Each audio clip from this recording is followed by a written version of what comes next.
इस वीडियो में हम बात करेंगे SCERT और diet state council of educational and research training के द्वारा असिस्टेंट प्रोफेसर के लिए ऑनलाइन आवेदन पत्र आमंत्रित किए गए हैं। ऑनलाइन आवेदन पत्र आप कब से कब तक भर सकते हैं, उसकी लास्ट डेट क्या है, टोटल कितनी पोस्ट हैं जिसके लिए ऑनलाइन आवेदन पत्र आमंत्रित किए गए हैं, एलिजिबिलिटी क्या है, योग्यता, एग्जाम कहाँ पे होगा, एग्जाम का सेंटर क्या रहेगा, एज लिमिट क्या है और कितनी फीस आपको चुकानी पड़ेगी, इन सभी बातों के बारे में आज के इस वीडियो में हम जानने वाले हैं। तो सबसे पहले देखिए, ये जो असिस्टेंट प्रोफेसर की वैकेंसी आई है उसमें सैलरी पे लेवल की अगर हम बात करें तो पे लेवल 10 होगा और ग्रेड पे जो है वो कितना है, 6000 है। सबसे पहले आप देख लीजिए कि ये जो आवेदन पत्र आमंत्रित किए गए हैं इस इंस्टीट्यूट की जो ऑफिशियल वेबसाइट है वो क्या है, www.scert.delhi.gov.in।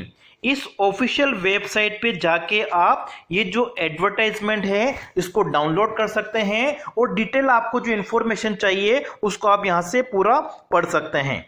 तो सबसे पहले अगर हम बात करें तो ये जो आवेदन पत्र आमंत्रित किए गए हैं वो आप कब से कब तक भर सकते हैं, तो ऑनलाइन आवेदन पत्र भरना स्टार्ट हो गया है। ठीक है, ये 27 मार्च 2023 से प्रारंभ हो चुके हैं और इसकी भरने की जो अंतिम तिथि है 14 अप्रैल 2023। ठीक है, तो अभी आप जाके इस फॉर्म को भर सकते हैं। लास्ट डेट जो है वो क्या है, 14 अप्रैल, 14 अप्रैल 2023 जो है वो अंतिम तिथि है और फीस पेमेंट की जो अंतिम तिथि है वो भी 14 अप्रैल 2023 ही है। इसके लिए सिलेक्शन जो होगा उसका एग्जाम कंडक्ट करा जाएगा और एग्जाम जो होगा वो CBT मोड पे होगा। CBT ऑनलाइन एग्जामिनेशन होगा, कंप्यूटर बेस्ड टेस्ट होगा और ये जो एग्जाम है वो आपका जून जुलाई 2023 में होने की संभावना है। ठीक है, एग्जाम जो होगा वो जून या जुलाई के महीने में जब भी होगा उसकी डेट इस इंस्टीट्यूट के द्वारा बाद में घोषित की जाएगी। तो जो संभावना है एग्जाम होने की जून जुलाई 2023 में होने की है। टोटल 99 पोस्ट्स हैं जिसमें अनरिजर्व कितनी है, सामान्य वर्गों के लिए 45 हैं, बाकी 50 जो पद है 50% जो पद है मतलब 45 जो पद हैं वो आरक्षित हैं। उसमें से 10 पद EWS के लिए, 15 पद SC के लिए, 9 पद ST के लिए और 20 पद जो हैं वो OBC कैंडिडेट के लिए आरक्षित किए गए हैं। एज लिमिट की अगर हम बात कर रहे हैं तो इन पदों के लिए मिनिमम एज आपकी होनी चाहिए 18 वर्ष होने चाहिए और मैक्सिमम जो एज लिमिट है वो कितनी है, 45। ठीक है, आपकी जो आयु है वो 18 से लेके 45 वर्ष के बीच में होनी चाहिए और आयु की जो गणना है वो की जाएगी 14 अप्रैल। ठीक है, जो आप फॉर्म भर रहे हैं फॉर्म भरने की जो अंतिम तिथि है 14 अप्रैल, उस दिनांक से गणना की जाएगी। तो 18 से लेके 45 वर्ष तक की अगर आयु है तो आप इन पदों के लिए आवेदन कर सकते हैं। और फिर जो अलग अलग कैटेगरी हैं जैसे कि SC हैं, ST हैं, उनको 5 वर्ष की मैक्सिमम जो एज लिमिट है उसमें छूट दी जाएगी। जो PWD कैंडिडेट हैं उनको या OBC कैंडिडेट हैं उनको मैक्सिमम एज में 3 वर्ष की छूट दी जाएगी। PWD कैंडिडेट को 10 वर्ष की जो छूट है वो दी जाएगी।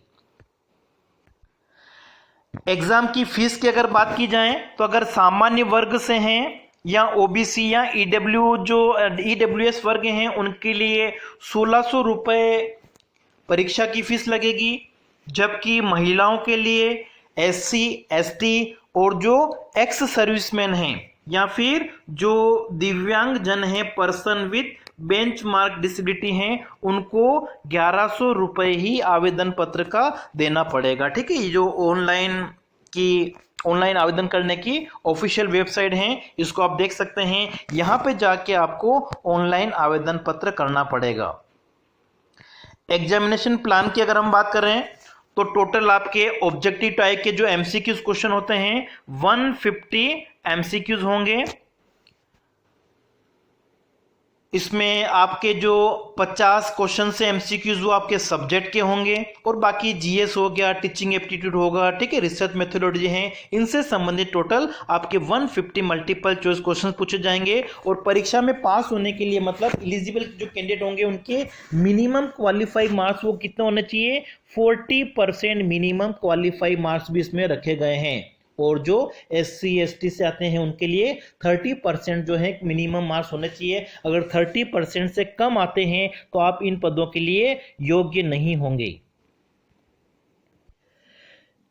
किन सब्जेक्ट में किन पदों के लिए आवेदन पत्र आमंत्रित किए, मतलब अलग अलग सब्जेक्ट के हिसाब से अगर हम देखें तो टोटल कितनी वैकेंसी है वो आप यहाँ पे देख सकते हैं, ठीक है। फिजिक्स के लिए टोटल 6 पदों के लिए, केमिस्ट्री के लिए 5 पद हैं, बायो के लिए 1 पद हैं, मैथमेटिक्स में 16 पद के लिए आवेदन पत्र आमंत्रित किए गए हैं, ठीक है। और अलग अलग जो रिजर्वेशन है SC ST OBC, ठीक है, वो भी आप देख सकते हैं। फिर हिंदी, इंग्लिश, संस्कृत, पंजाबी, उर्दू, इनके लिए भी टोटल इतनी इतनी वैकेंसी हैं। आगे देखिए, हिस्ट्री है उसमें टोटल 9 पद हैं, पॉलिटिकल साइंस में 6 पद हैं, इकोनॉमिक्स में 11 और ज्योग्राफी में 10 पदों के लिए आवेदन पत्र आमंत्रित किए गए हैं। इसी तरीके से आर्ट एजुकेशन जिसमें फाइन आर्ट्स हैं, परफॉर्मिंग आर्ट्स हैं, उसके लिए 3-4 पद हैं। फैशन स्टडीज है, हेल्थ ब्यूटी वेलनेस है, इंफॉर्मेशन है, ठीक है, इन सभी पद में 1-1 पदों के लिए आवेदन पत्र आमंत्रित किए गए हैं। और टोटल जो आवेदन पत्र आमंत्रित किए गए हैं वो कितने पदों के लिए आवेदन आमंत्रित किए गए हैं, 99 पदों के लिए। अब देखिए, जो ये ऑनलाइन एग्जाम होगा उसका जो सेंटर है दिल्ली में रहेगा, उसके अलावा NCR में नोएडा, गाजियाबाद, फरीदाबाद, गुरुग्राम और उसके अलावा और भी हो सकते हैं, ठीक है। टोटल कैंडिडेट कितने होते हैं उसके ऊपर डिपेंड करता है और बाद में जो सेंटर हैं उनको और बढ़ाया भी जा सकता है। अब देखो, अगर हम योग्यता की बात करें, एलिजिबिलिटी की बात करें तो इसमें मुख्य रूप से सबसे पहले आपके पास में एक तो मास्टर डिग्री होनी चाहिए और मास्टर डिग्री में MA MCOM MSc जो हैं उसमें आपके मिनिमम मार्क्स जो हैं वो कितने होने चाहिए, 55 मार्क्स होने चाहिए।